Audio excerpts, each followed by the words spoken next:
last session we have discussed about float management. Float is nothing but delay. There are 6 types of floats are there. Billing float, mailing float, credit period, mailing float, check processing float, and bank processing float. How to reduce a float? Billing float by way of instant billing, mailing float by way of faster and economic mode of transmission, credit period by way of cash discount. The remaining 3 float, mailing float, check processing, and bank processing float by way of concentration banking and lockbox system. With respect to concentration banking and lockbox system, difference between concentration banking and lockbox system.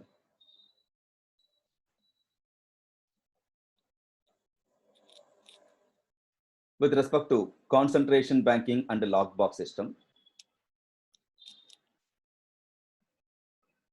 I think 11th question. To have the grip over concentration and the lockbox system, assume turnover comes to 200 lakhs. The turnover I am going to segregate into how much the local turnover in my jurisdiction and outside turnover. Out of total turnover, my sales, assume in Chennai, my turnover comes to 100 lakhs. Remaining 100 lakhs from outside Chennai. Anyway, my industry is in Chennai. Therefore, I don't need to worry about that 100 lakhs turnover. I know how to manage that turnover. Other than my jurisdiction, where and all turnovers are there. For that, I want to focus more. So I am going to bifurcate the turnover where and all outside Chennai the turnover has happened. Assume from Bangalore 20 lakhs the turnover, Hyderabad 20 lakhs turnover happened, Cochin 20 lakhs, Mangalore 20 lakhs, and the remaining part another 20 lakhs. Remaining place means all other places all over India. So I have identified the major customers. I am in Chennai. Other major customers are in Hyderabad, Bangalore, Cochin, and Mangalore. Therefore, I would like to retain those place customer. I want to attract those customers. For that purpose, to increase my sales or retain the sales for the jurisdiction, first I have to classify where and all major customers are there. So here I have identified my major customers. Where and all my major customers are there, I have identified. Thereafter, to collect the money from the respective place from the customers, I would like to open branch in every place. Here branch represent the collection center. Collection center branch I would like to open in every place.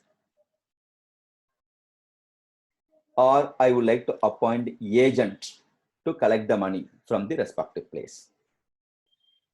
Or easy way to understand. Suppose if you want to pay electricity bill, we have to go to TNAB office, forget about the online transaction. We have to go to nearby our jurisdiction, electricity office, EB office. Same manner, phone, if you want to, phone bill, landline bill, you want to pay means you have to go to nearby our telephone exchange. What is the jurisdiction? You have to go and pay the money. But if you are having mobile phone, Airtel connection, or some other Jio connections and all, you no need to find where is the company. If you want to recharge, you can be the person to go. Even within your street itself, some collection agents will be there. Some petty shop, you can pay the money. You can be the person to do the top up. The sense of what they have, it is equal to one small branch for the particular company. It's a collection center. So Airtel or Jio, they are having collection center in our place itself, near to our home itself. Therefore, wherever we go, nearby some shop, you can pay the money. We can be the person to do the booster.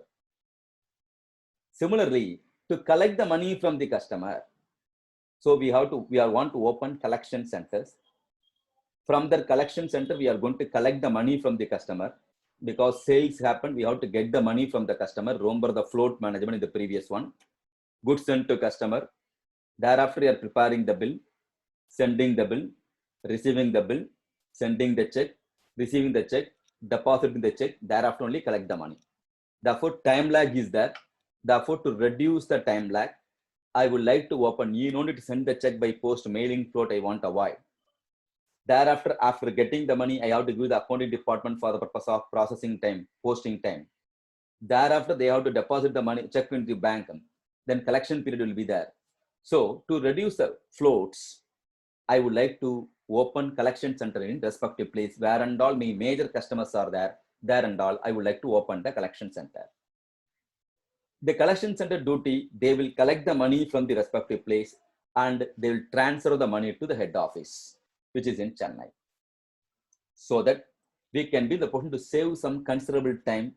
We can be the person to reduce the float. The object is to reduce the float. This particular transaction is called concentration banking. Banking represents collecting the money, banking function. Okay. So we are going to concentrate with respect to how to collect the money. Second one is called lock box system. Lock box system. In that lock box system, same story, total turnover 200 lakhs. 100 lakhs from Chennai. Remaining 100 lakhs is from other than Chennai. Same manner, major customer where and all available, I'm going to highlight. I want to identify. Bangalore, 20 lakhs. Hyderabad, 20 lakhs. Cochin, 20 lakhs. And Mangalore, 20 lakhs. Then, opening the branch for the purpose of collecting the money, opening collection center or appointing agent, little costly.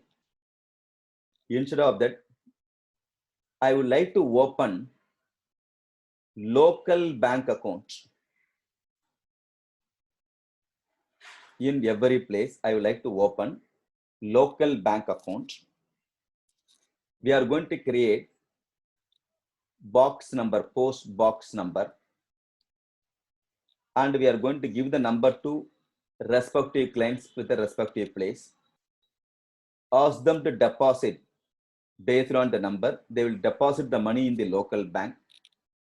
Instead of depending on agent, banker is going to do the role as an agent. We are having tie-up with the bank. Banker is going to collect the money from respective place, and the banker is going to transfer the money to the head office. So that based on collections, we can be the person to pay the money. So commission we can pay. After deducting commission, they are going to transfer. So instead of opening one branch or collection center or appointing agents, we can depend on bank. It's a trustworthy person, and that too we are going to pay money only if they are going to collect. Based on collections only, the commissions will be there. Therefore, comparatively safer mode with respect to collection process is called lock box system. So difference between concentration banking and the lock box system. In concentration banking, we are going to open the branch itself or collection center or agent to collect the money. Whereas in lockbox system, we are going to depend on banker, local bank account we are going to create. Ultimate aim is reduction in floats only. Both lockbox system, concentration banking and lockbox system going to help reduction in floats. What are all the floats they are going to reduce? The remaining 3 floats. Mailing float, check processing float, and bank processing float. To reduce the remaining 3 float, the 3 floats, concentration banking and a lockbox system helps. This is what the difference between concentration banking and lockbox system. The next question is advantages of concentration banking, and another question, advantages of lockbox system. For the 3 advantages, you have to note it down. So float management over, difference between concentration banking and the lockbox system over, and advantages of either concentration banking or lockbox system also over. Next, we have to move for concept-based theory question. Concept-based theory question. Mute lo veyillarum.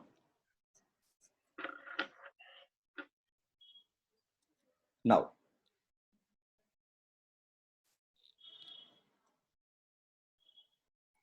find float. Each answer carries 1 mark. With respect to find float, first one,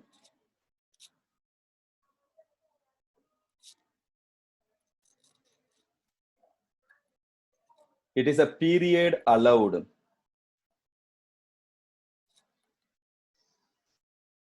by the seller on the basis of credit granting decision.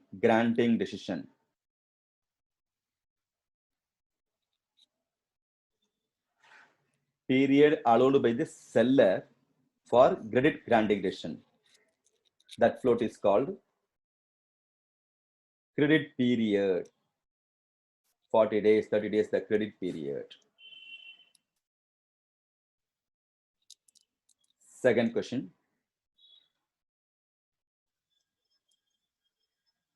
Time interval between the sales and posting or sending of the invoice or the bill will comes under billing float.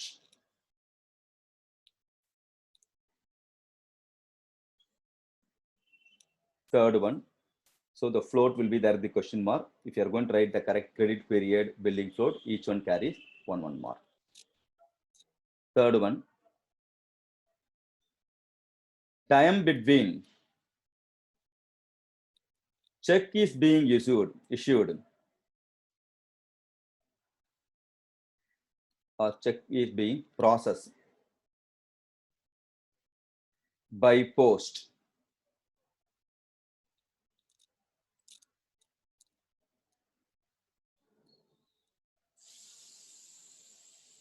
due to delivery delay by the post office will comes under mailing float. Delay from the post office is called mailing float.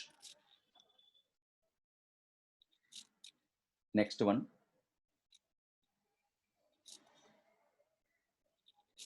time from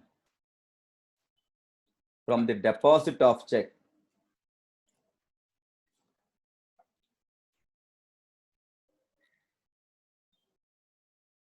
to the crediting of fund in the seller's account. After depositing the check, collect the fund. That will come under bank processing float. Bank processing float. Next,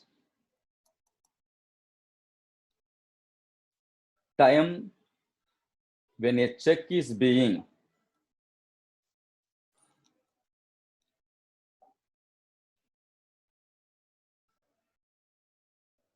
required for.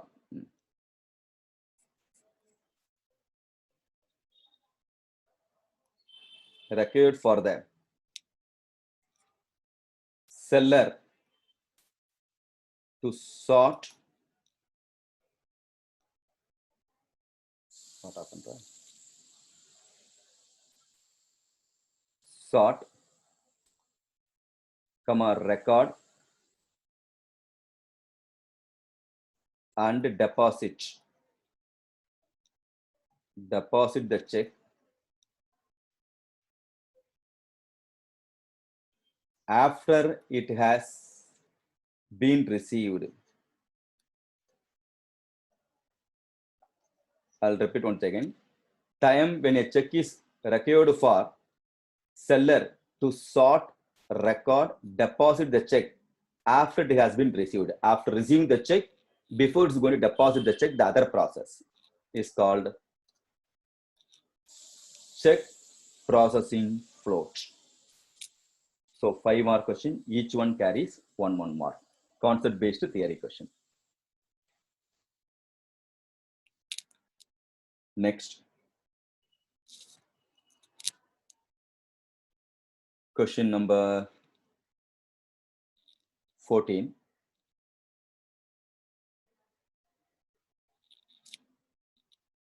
Again, concept based post exam question, concept based theory question.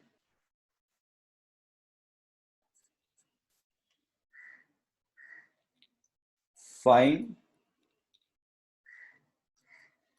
technique to reduce the float or delay.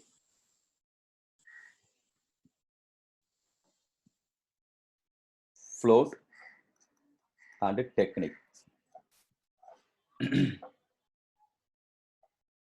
Billing float,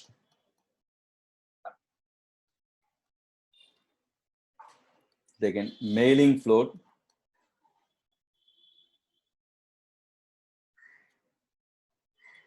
credit period, and check processing float. Billing float, how to reduce the technique is called instant billing. Mailing float, the reduction technique for mailing float is faster and economic mode of transmission, like fax or email, with respect to first mailing float. Credit period by way of cash discount. Check processing float by way of concentration banking or log box system. So each answer carries 1 mark. So if you know the theory properly, within less time you can be the person to address concept based theory question. Next question. Cash management model. Explain cash management model. It's an important question. Cash management model. The cash management model arises with respect to optimum cash balance. Optimum cash balance represents minimum amount of cash required at any given point of time. minimum amount of cash required at any given point of time is called optimum cash balance. For that, we are going to use, to compute the optimum cash balance, we are going to use the cash management model. There are two cash management models are there. One is J. Baumol's model. Another one is Miller-Orr cash management model. Baumol's model. Miller, don't write pillar, okay? Miller, O-R-R, don't put O-R, name of the person. Miller-Orr is the name of the person. Baumol is the name of the person. So Miller-Orr cash management model. J. Baumol's model is based on the assumption of uniform cash flow. Uniform cash flow. It's also called inventory type model. That's the reason J. Baumol's model, the practical problem based on EOQ based formula, because inventory type model. Whereas Miller-Orr cash management model is based on uneven, don't write ununiform, okay? Uneven, based on the assumption of uneven cash flow. That's why it's also called stochastic model. S-T-O-C-H-A-S-T-I-C,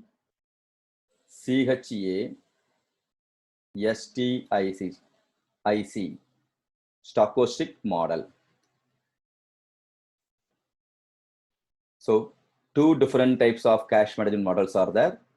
J. Baumol's model, another one is Miller-Orr cash management model. J. Baumol's model is based on uniform cash flow. Also, it's called inventory type model. Miller-Orr cash management model is based on uneven cash flow. It's also called stochastic model. So frequently asked 4 more question, cash management model.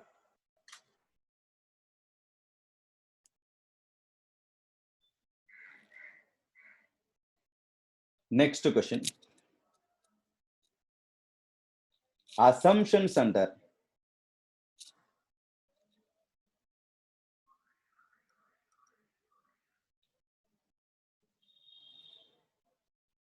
J. Baumol's model.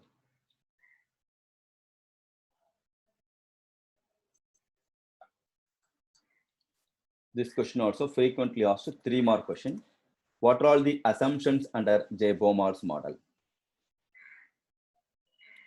With respect to assumption, 4 assumptions are there. First one, uniform cash flow.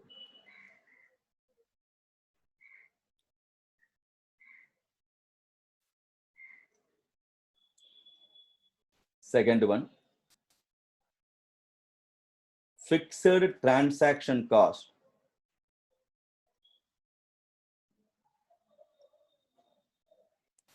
Third one, fixed holding cost.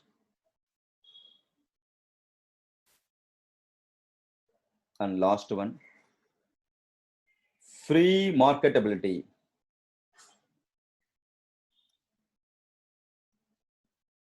These are all 4 assumptions under J. Baumol's model. If you are going to see the J. Baumol's model, same assumptions or similar assumption with respect to EOQ. EOQ also having the same assumption. You know, A, B, C, square root of 2AB divided by C. Letters you can say A, O, C also you can write. But the assumption, if you are going to see A constant, B constant, C constant, that's all assumption. Annual requirement of the raw material remain constant. Ordering cost or buying cost remain constant. See, carrying cost per unit per annum remain constant. Purchase price remain constant. No discount. These are all the assumptions with respect to EOQ. Then only you can solve the problem based on EOQ based formula. That is called Wilson's model. Same manner here, Baumol's model also having some assumption. Uniform cash flow. There we have discussed about the raw material. Here with respect to cash flow, how much the optimum cash you have to maintain, how much the cash you have to maintain. For that uniform cash flow remain constant. Transaction cost per transfer remain constant. Holding cost nothing, but carrying cost remain constant. And free marketability. Whenever we want, we can be the person to invest the money. And whenever you want, we can be the person to withdraw the money. Free marketability. These are all the assumptions with respect to J. Baumol's model, frequently asked 3-mark question. Next. Next question is the most important question.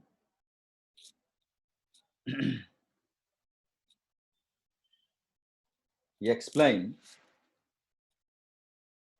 Miller-Orr cash management model.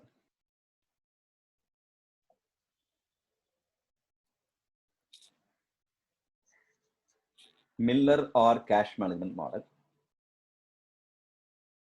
With respect to Miller-Orr cash management model, you know, here cash flows are not constant.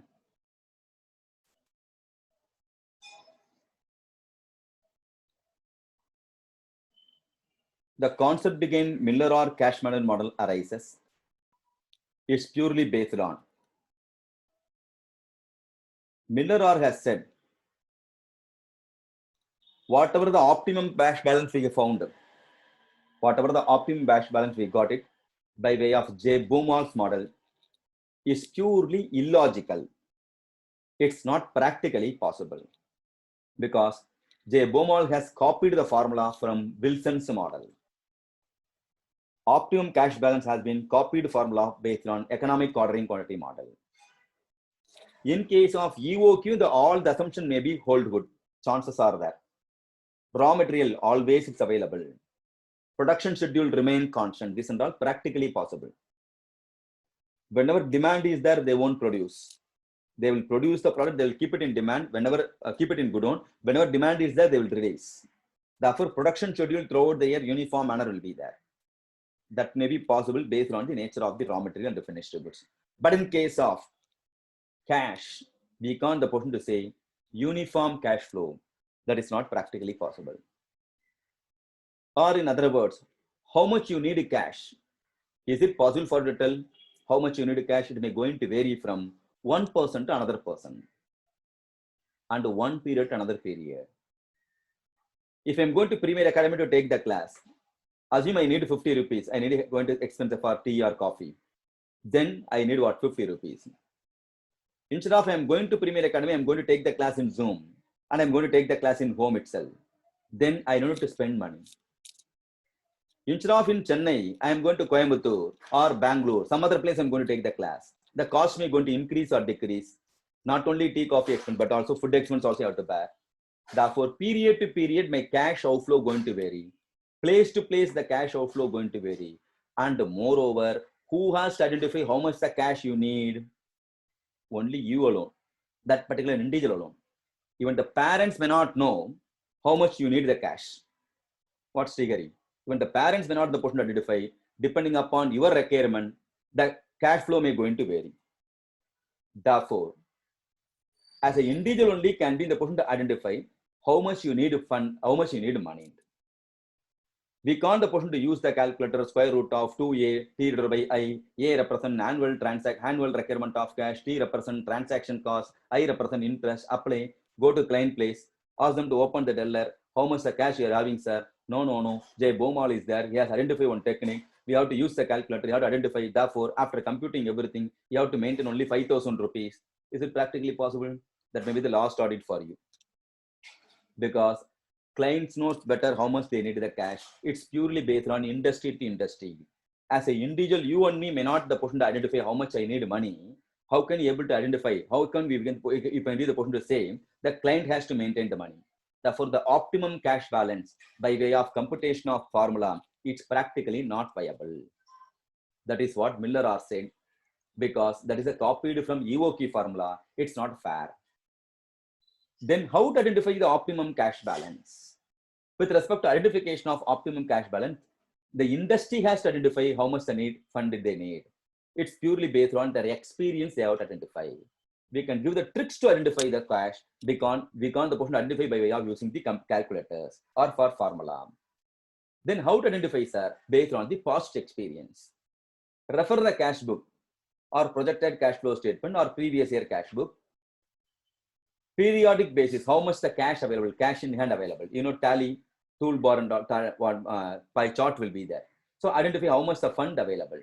Assume first month available cash this much, second month this much reduced, third month more cash, next month this much available cash, fourth month, fifth month, sixth month.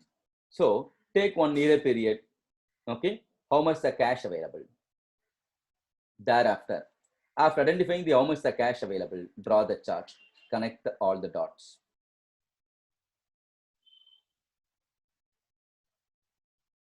This is what the available cash over the various period. After identifying the same, we have to identify where we are having more cash. First month, second month, third month, fourth month, fifth month, sixth month, we are having highest cash. So you have to identify the highest amount of cash in your hand. That level is called upper level, upper limit. Highest level of cash is called upper limit. Same manner, we have to identify where we are having low cash. Here we are having low cash. Therefore, don't say Sundarar limit. Okay. It's a lower limit. We have to identify upper limit and lower limit. In between upper and lower limits, we have to identify average cash balance. Here or here, you may identify, you have got what? Average cash balance. So, periodic basis, you have to identify the cash flow, because cash flows are not uniform. Ups and downs always will be there. Once in a month, I may going to pay the rent. Once in 2 months, I may going to pay electricity bill or telephone charges. Therefore, when compared to first month, second month, cash flow will be high. Once in 3 months, I may going to pay advance tax. Therefore, when compared to first month, second month, third month, cash flow will be very, very high. During Diwali season, I'm going to give the bonus. When compared to all previous month, that month maybe cash flow will be high. Or one particular point of time, we're going to declare the dividend. Therefore, the cash flow will be very, very high when compared to all other days. Therefore, cash flow will be ups and downs will be there. Uniform cash flow assumption itself is not correct. Therefore, identify based on the periodic basis what are all the available cash in your hand. Based on that, identify upper limit, lower limit, and the average limit. After identifying upper, lower, and average limit, whenever your cash balance touches the upper limit, we don't need to keep the cash up to this stage. We have to bring down the cash. We have to bring down the cash so that we can be in the position to invest. You should not have the excess fund, idle fund. Therefore, the excess fund you have to invest. Invest in short-term deposits. How much I have to invest, sir? Bring down the cash to the extent of average limit. For the purpose, average limit you are using. From upper limit to average limit, how much excess cash is there? Remove the cash, put it in short-term security, some investment. And whenever cash balance touches the lower limit, then it's a danger. Then what we have to do? Bring up the cash balance to the extent of average limit. Then what we have to do? Dispose or sell it off. Whatever the old deposits are there, short-term deposit, sell it off so that you can realize the cash, so that you can bring up the cash balance to the extent of average limit. So whenever only if it's going to touch the upper limit, we have to bring down the cash. Only the cash balance touches the lower limit, you have to bring up the cash. Therefore, on an average, we are going to maintain average level. Not exactly, but on an average, you are going to maintain the average level. Therefore, whenever cash balance touches the upper limit, it's coming back to average level.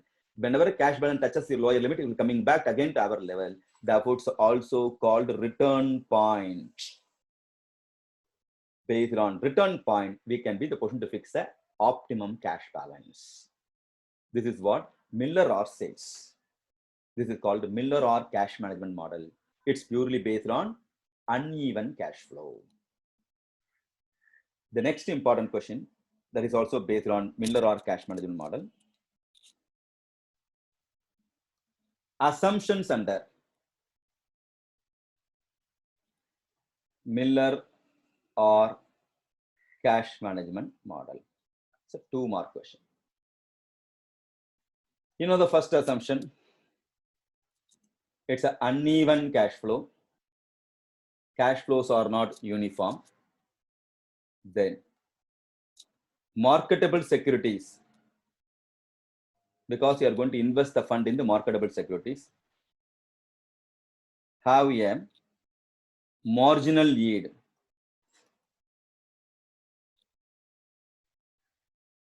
It's going to yield something, return will be there, profit will be there if I'm going to invest the money. Then the buying and selling of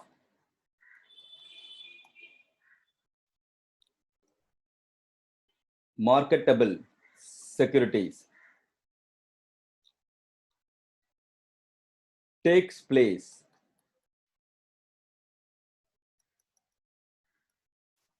without any delay or much delay. So these are all the assumptions with respect to Miller or cash management model. Next, concept-based theory questions. So this is the manner you have to study the theory question. All past exam questions you have to cover. That you have to consolidate.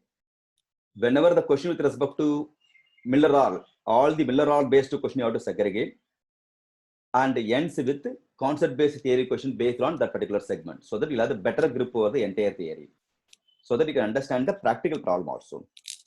Now, concept-based theory question based on cash management model. Identify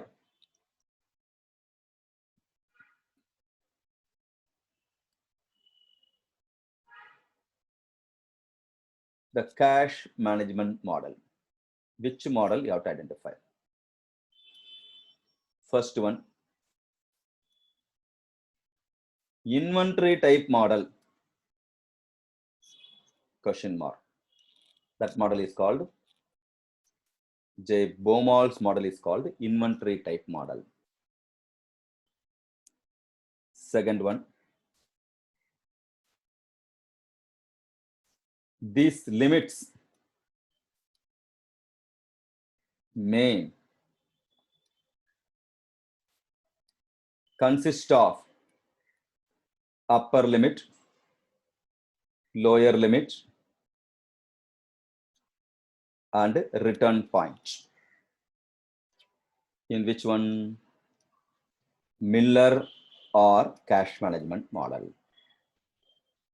So each one carries 1 mark. Next question.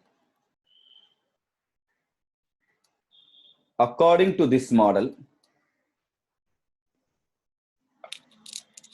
optimum cash level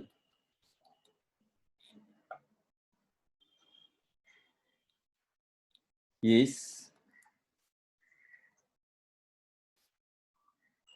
that level of cash where, according to this model, optimum cash level is that level of cash where carrying cost and transaction cost are the minimum. Where yesterday we solved the problem also based on the same. J. Baumol's model. Then, next question.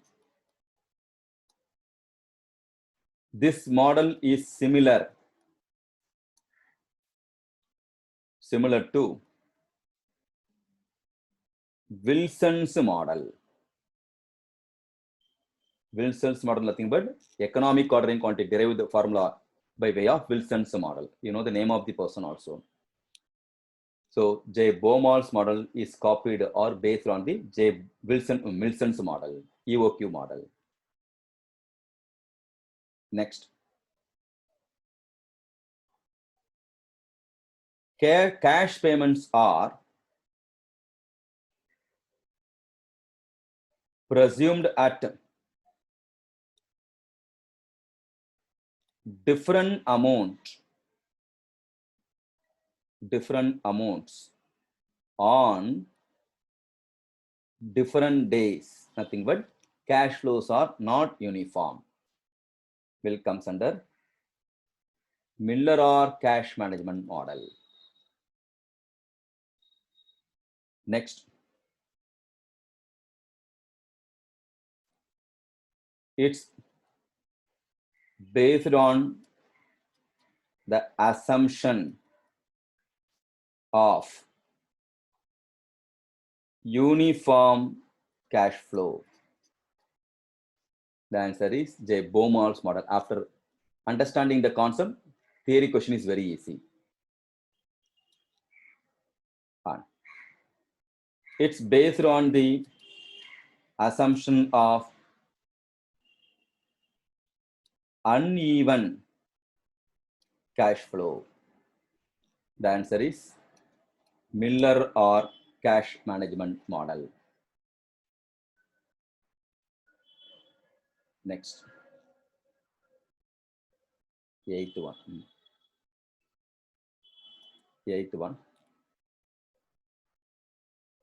Stochastic model. Which model is the stochastic model? Miller-Orr cash management model. It has fixed transaction cost and holding cost. Which one is having fixed transaction cost and holding cost? J. Baumol's model. Next, this model is designed to determine the time and size of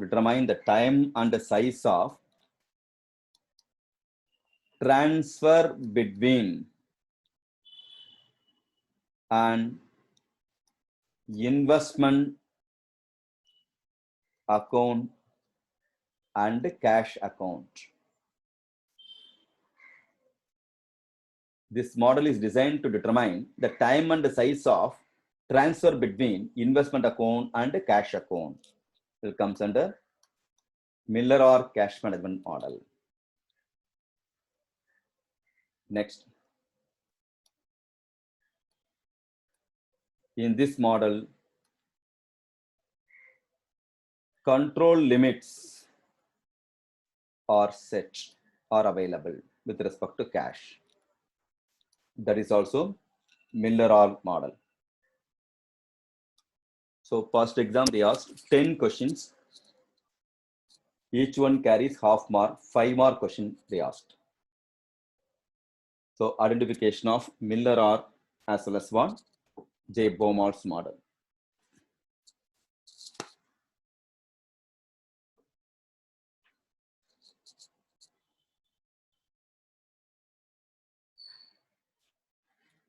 Next question. I think question number 20.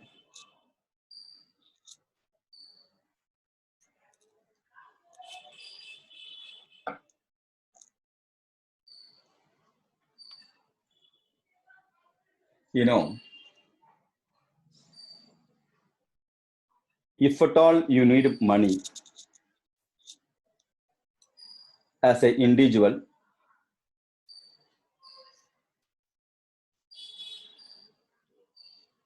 if you need money, you have to approach the bank.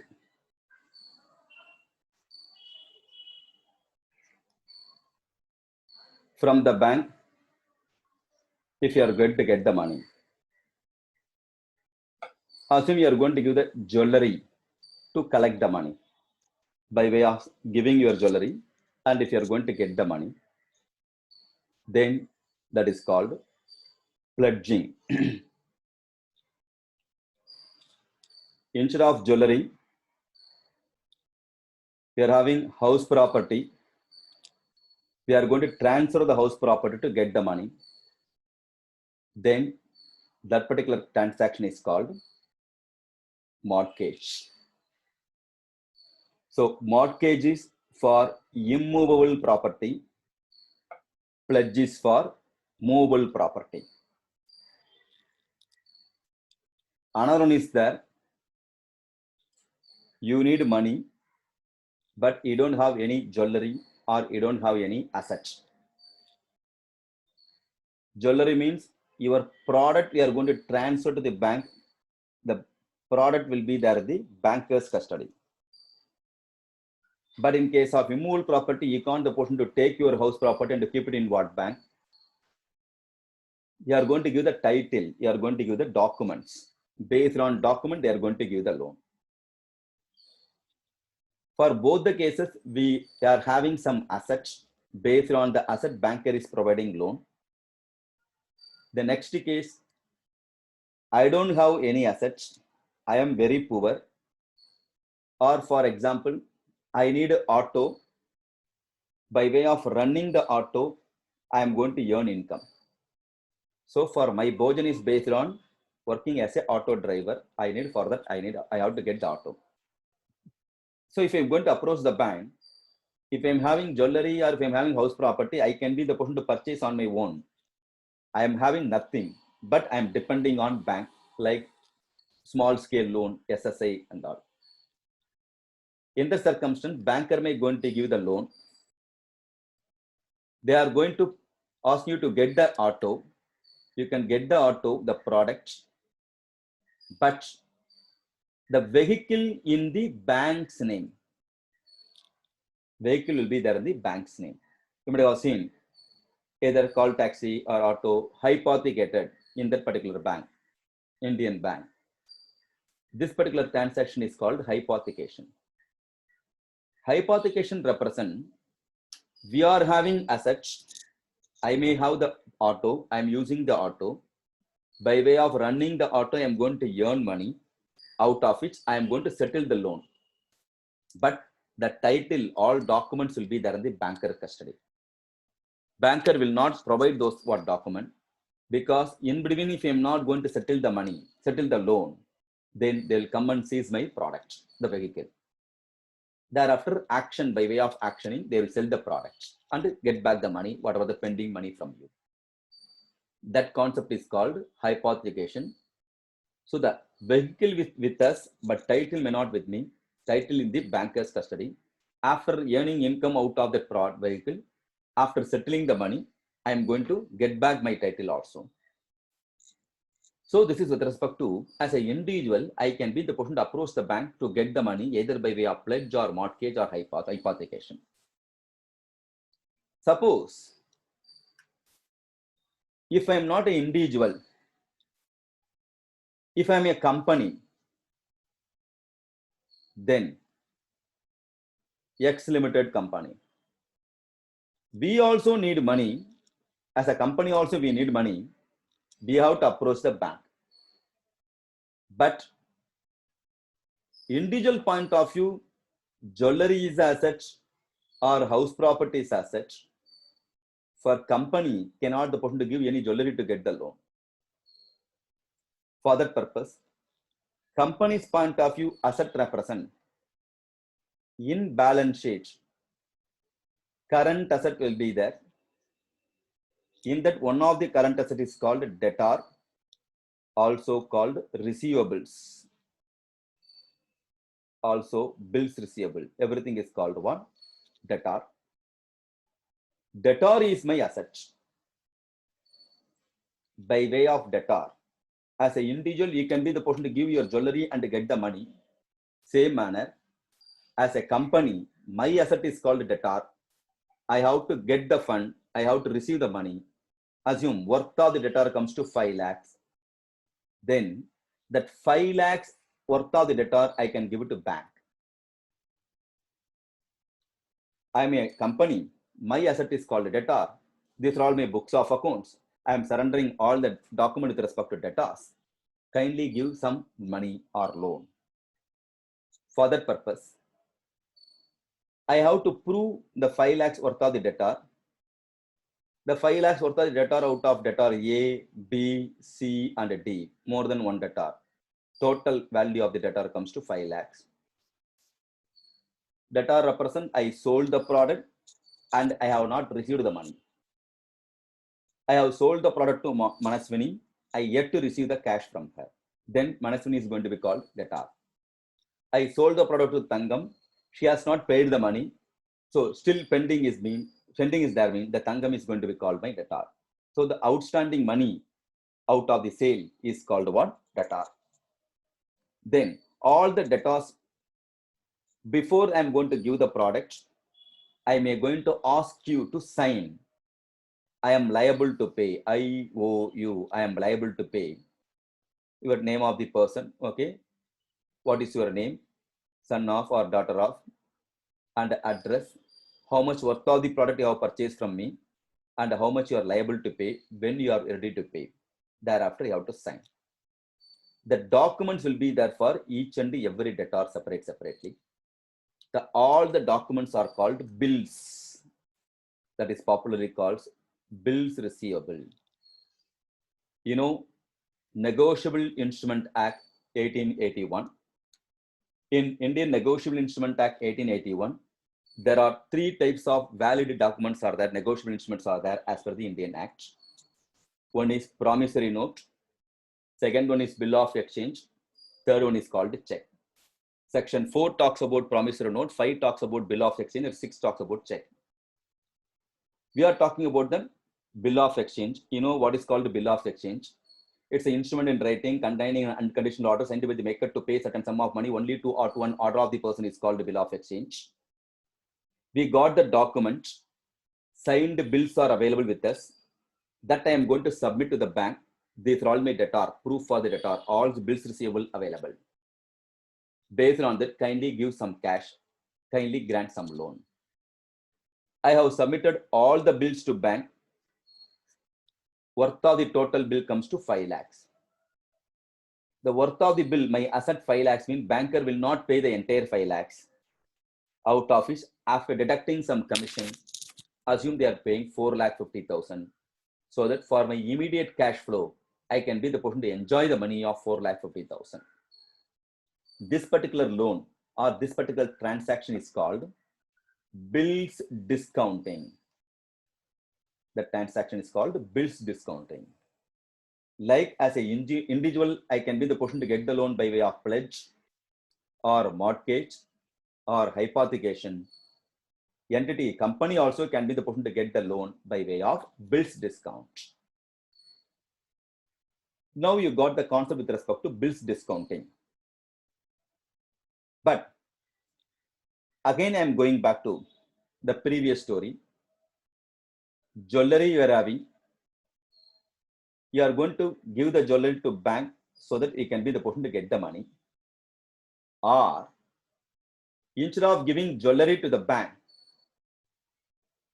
you can be the person to give the jewelry to the another individual. From them also you can be the person to get the money, called pawnbroker or Setukada. You might have seen in the movie also. Jewelry we are going to surrender and we are going to collect the money from the pawnbroker. When compared to bank, here easily you can get the money, but costly. Interest element and all little higher because quickly you can be the person to get the money. So the difference between banker and the pawnbroker is both are doing the banking business only, but bank will come under the Banking Regulation Act, whereas pawnbroker will not come under the any rules and regulation. There is no separate act for them, like individual only. It's like private sector. He may not in the position to come under the any banking rules and regulation. Therefore, banking side safety will be more, whereas private side safety will be less. Depending upon the urgency or necessary, you can be the person to choose from where you want to get the money. Now, as an individual, either you can be the person to go to the bank and to collect the money, or you can be the person to get the pawnbroker to get the loan. Same manner. As a company, I need money, I can go to the bank and I can be the person to get the money, means that is called bills discounting. Instead of that, I am going to the private, like pawnbroker. Okay. I need money. I am going to the pawnbroker and I am going to get the cash by way of giving all my bills. Kindly take all bills receivable, nothing but my debtors. Worth of the debtor comes to 5 lakhs, give some money. Then, similar to pawnbroker, in industry, the person who is going to give the money is going to be called factor. So, we are in the question called factoring. Explain factoring. Very famous question, most important question. 7 to 9 mark. It's a frequently asked question. What is called factoring? Now you understood the concept behind factoring. Instead of going by way of bills discounting, it's similar to bills discounting only. If you say as an individual point of view, like pledge, I am going to the pawnbroker. Same manner here, like bills discounting, I am going to the factor to collect the money. So that easily I can be the person to get the cash. Quickly I can be the person to get the cash. Now, factoring is a famous concept for the purpose of easy recovery of money, quick recovery of money, and at the same time, little costly also. Whenever you go for private sector, easily can be the person to get, but little costly. How to go for the factoring? What is the procedure with respect to factoring?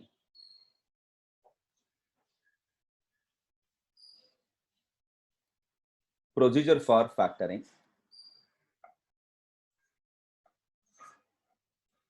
First, with respect to procedure, person who is going to give the money is called factor. This person is called factor, like pawnbroker here called factor. Who needs the money? The company needs the money. It may be X Limited mean. He is only going to get the money. The person is going to be called, the company is going to be called borrower. So here two persons are there, like payer, payee in Negotiable Instrument Act. Here borrower and the factor. So who is going to give the money to whom?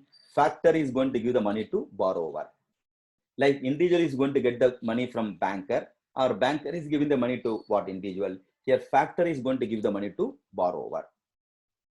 Therefore, procedure for factoring, the first procedure, the first step, borrower sells or transfers his accounts receivable, nothing but bills receivable. Borrower sells his account receivable. What is called accounts receivable? Our debtor, also called bills receivable or book debts. So that we are going to transfer to factor. Factor is a person who is going to give the money to us. Okay. So factor. Since the name of the person, better to write a capital letter. Okay. Fact, F capital letter.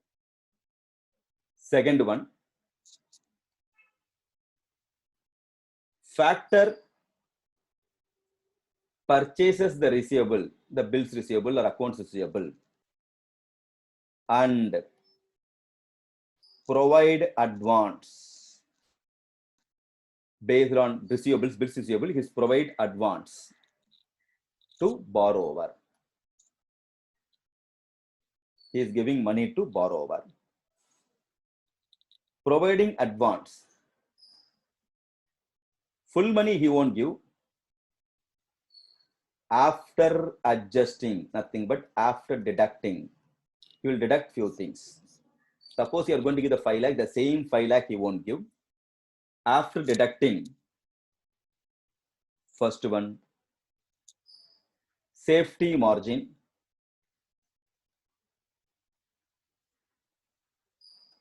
He will remove some safety margin, full amount he won't give.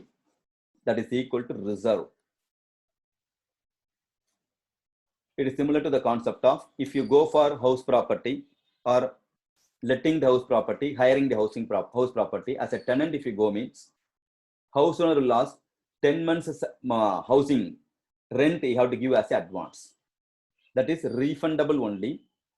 But for the purpose of safeguarding purpose, they are going to take some money. If there is any conflict, clear, then the reserve money, the savings money or what, safety money we are going to help. Same manner, here factoring, if I am going to give the bills worth of 5 lakhs, you won't give the entire bill, assume 1 lakh maybe the safety margin. That is refundable end of the period after the settlement. Second one, commission you will take, factoring commission you will deduct. And the third one, interest, that too pre-interest concept, advance interest. Like Kanduvadi, if you go and get the money, 1,000 rupees I need urgently. The poor people are going behind the Kanduvadi.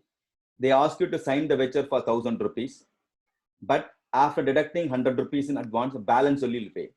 So cash I may receive 900, but I am going to sign for liability for 1,000. Nothing but what? It's a pre-interest. So factor may going to purchase the bills receivable. Based on that, he's going to provide advance to borrower. He will provide advance or loans to borrower. How will go provide the advance? After adjusting, deducting safety margin or reserve, commission he'll reserve, and the interest component also. Balance money only he'll pay. Third procedure, the third step. Borrower forward his collection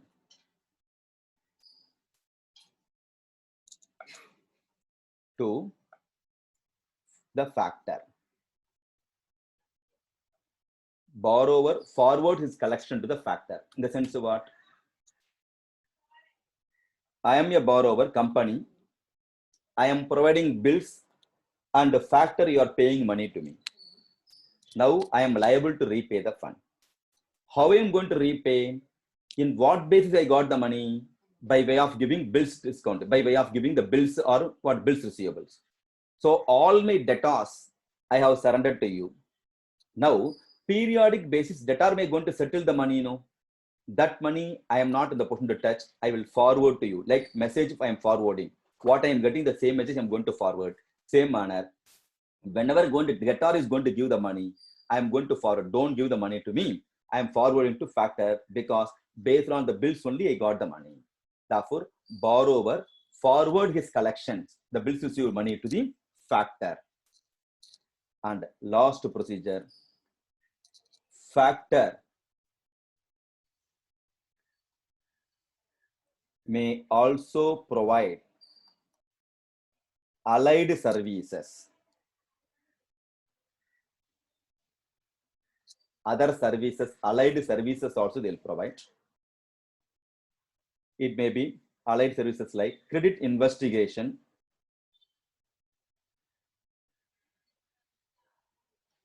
sales ledger maintenance, managing the sales ledger management, collection of debts, debt collection he'll do, and risk management. These are all the other allied services factor will do it. I'll repeat one more time. We are in factoring. Now you understood the concept behind factoring. What are all the procedures for factoring? Borrower sells accounts receivable or transfer accounts receivable to the factor. Factor will provide advance against the bills receivable. That too after adjusting reserve, commission and the interest. Borrower forward his collection to factor. Factor may also going to provide allied services. It may be credit investigation, sales ledger management, collection of debtor, the collection of the debt collection, and other risk management. Continuation with the same question. They may ask types of factoring.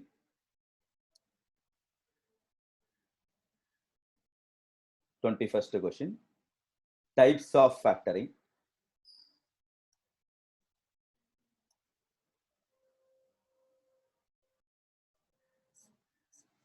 With respect to types of factoring, factoring can be broadly classified into two types. One is called disclosed factoring. Another is called disclosed and undisclosed factoring. Disclosed and undisclosed factoring.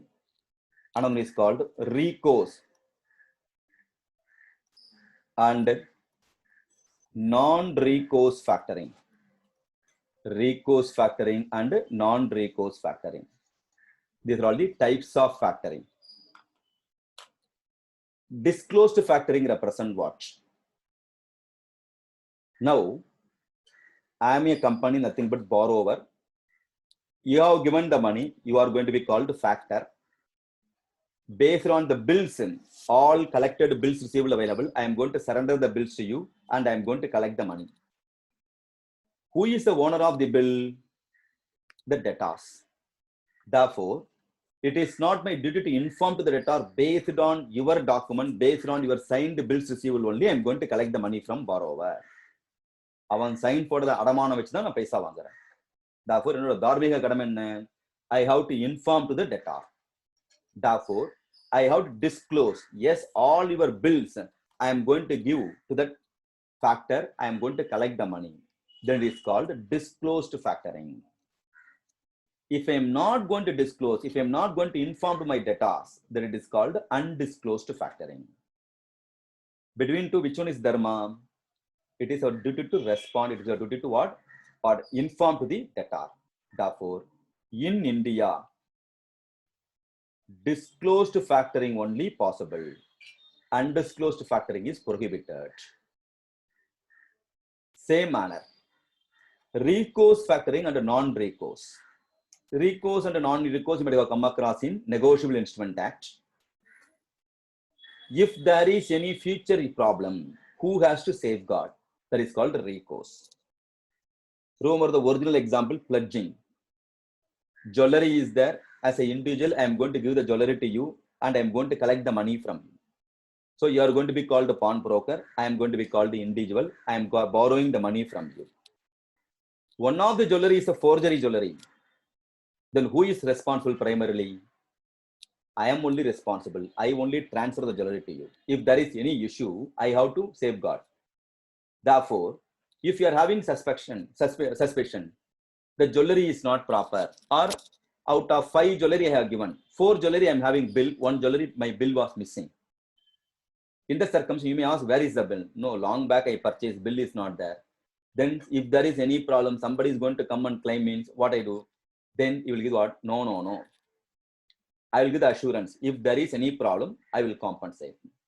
If I am going to give the assurance, then it is called recourse factoring. இதனால ஏற்பட்ட ப்ராப்ளத்துக்கு நான் தான் responsible, என்ன நம்பி கொடுறான்னு பணம் கேட்கணும். That is called recourse factoring. Recourse what? There it's called pledging. But once if I transfer all liability, you only responsible means you have to take care of all the risk means that is called what? Non-recourse. It's not a marriage. All problem you have to manage. Clear? So recourse and non-recourse. With respect to factoring, between two, suppose I have given the bills as a borrower. Suppose any one of the bill, debtor is not ready to pay or he has become insolvent. Then you have already given the money as a factor, you have given the money to me. Then for you it's a risk. You may not be able to claim the money from the debtor. In that circumstance, I will repay. Any one of my debtor become insolvent or not able to trace, not able to pay means you have given the loan, you facilitated me. Therefore, I will give back the money. I will settle the money means that is called recourse factoring. No. Thereafter, you are responsible to me. It's called non-recourse factoring. Between recourse and non-recourse, which one is dharma? We have to take care. Primary responsibility with me only. Therefore, in India, recourse factoring only permitted. Non-recourse factoring is not permitted. So, types of factoring is also frequently asked question. Then, what are all the benefits with respect to factoring? Benefits of factoring.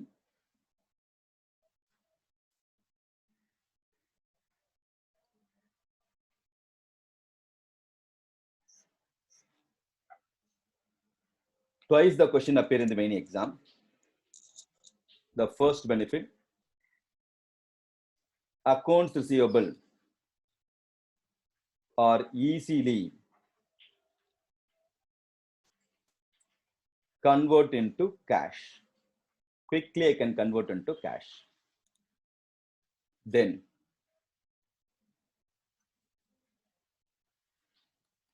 supply invoices are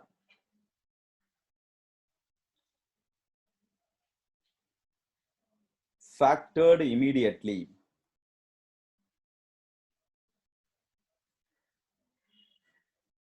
Hence, cash flow, that is inflow of cash,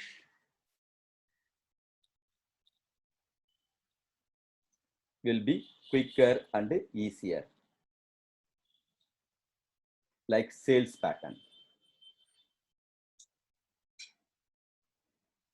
Third one, no need for separate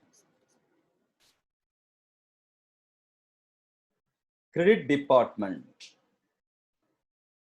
Everything in the company's point of view, borrower's point of view are telling.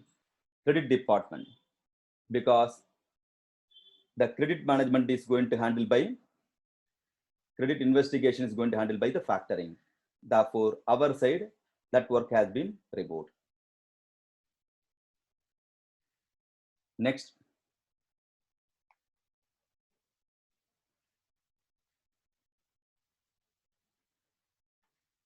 seller firm, the company may continue to finance its receivables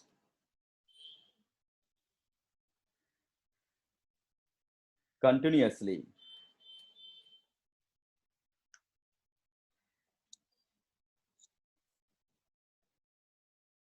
Free flow will be there. Continuously, they can be in the position to do the transaction. These are all the benefits with respect to factoring. Next,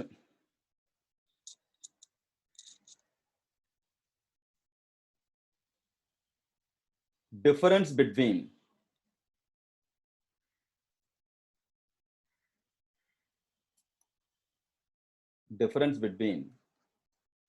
factoring and bills discounting.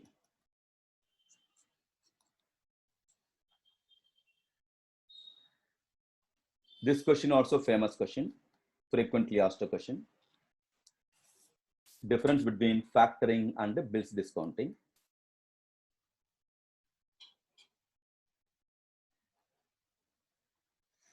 Factoring, bills discounting.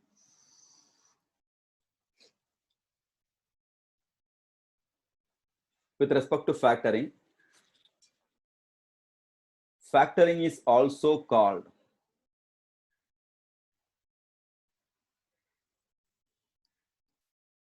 invoice factoring.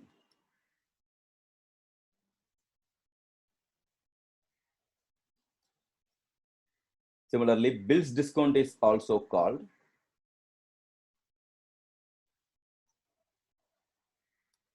invoice discounting. Invoice factoring, whereas here invoice discounting.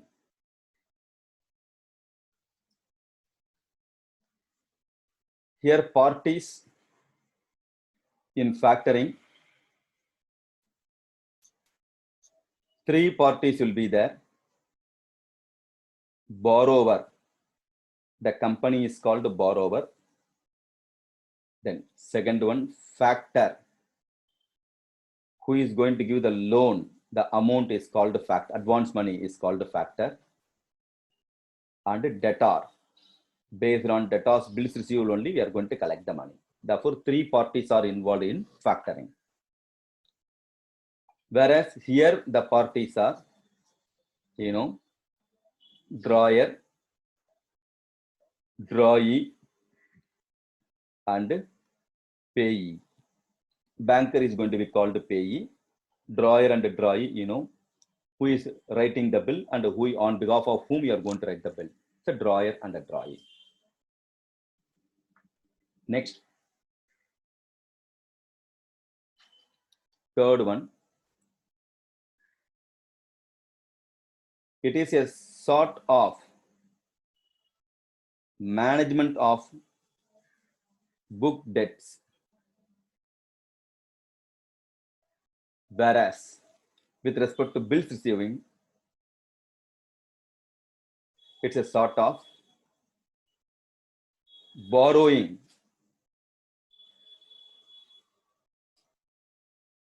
from commercial bank.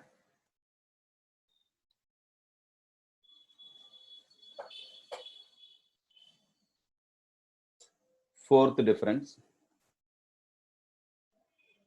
for factoring, no specific act or law, whereas in bills discounting, we are having separate act called Negotiable Instrument Act is applicable. Banking regulation is act also applicable. Then in factoring, no grace periods, whereas here 3 days grace period available with respect to bills discounting. These are all the difference between factoring and bills discounting. Next, the next question, concept based theory question.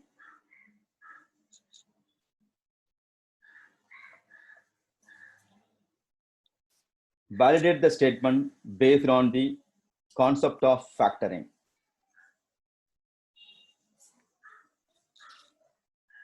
Nothing but whether valid or invalid, like true or false question. Whether it's as per the factoring or not. That is what you have to say. Each one carries one mark. First one, accounts receivables are not easily convert into cash. Account receivable not easily. They said not. Therefore, invalid. The main object behind factoring itself what? Easy conversion of cash only. Therefore, statement is not correct. Second one, fixing credit limit for each borrower and each customer. In factoring, we are fixing the credit limit for each borrower and each customer. Yes, valid.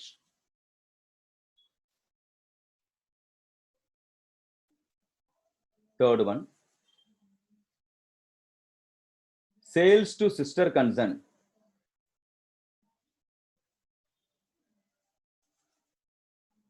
cannot be factored. Valid or not? Yes, valid. Always sister concern means problem. Brother concern, no conflict at all. Am I right?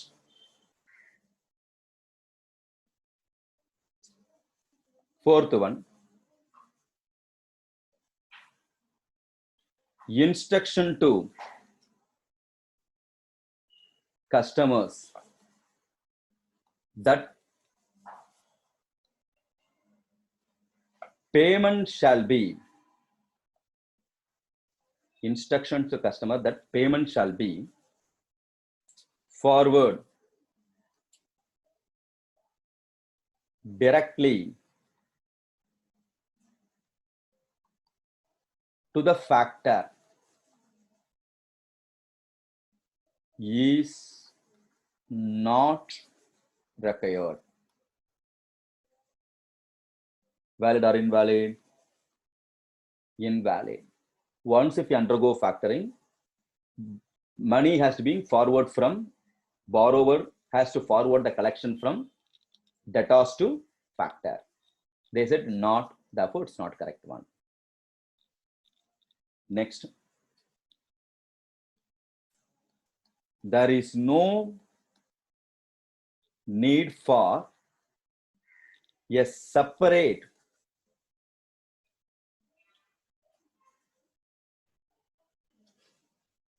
credit department. Is it correct or not? Because of the factoring, we don't want any separate credit department. Yes, because factor is going to take care, therefore not required. It's a valid one. Next.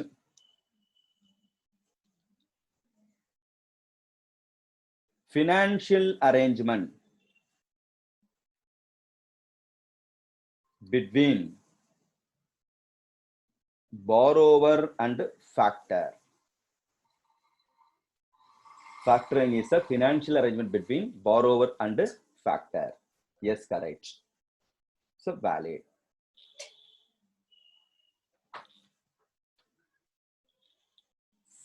Next one.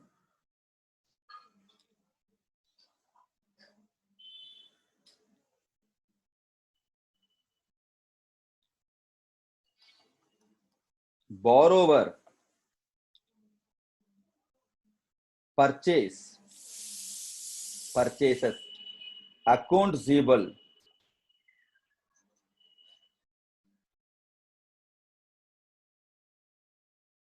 borrower purchases accounts receivable to factor.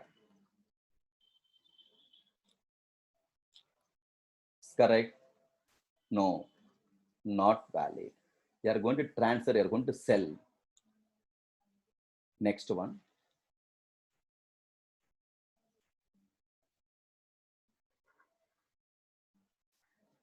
Two types of factorings are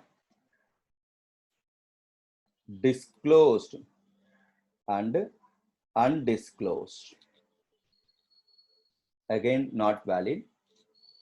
Disclosed, undisclosed, and another one is recourse and non-recourse. That's the correct one. Then borrower forward the collection to factor. Yes, it's a valid one.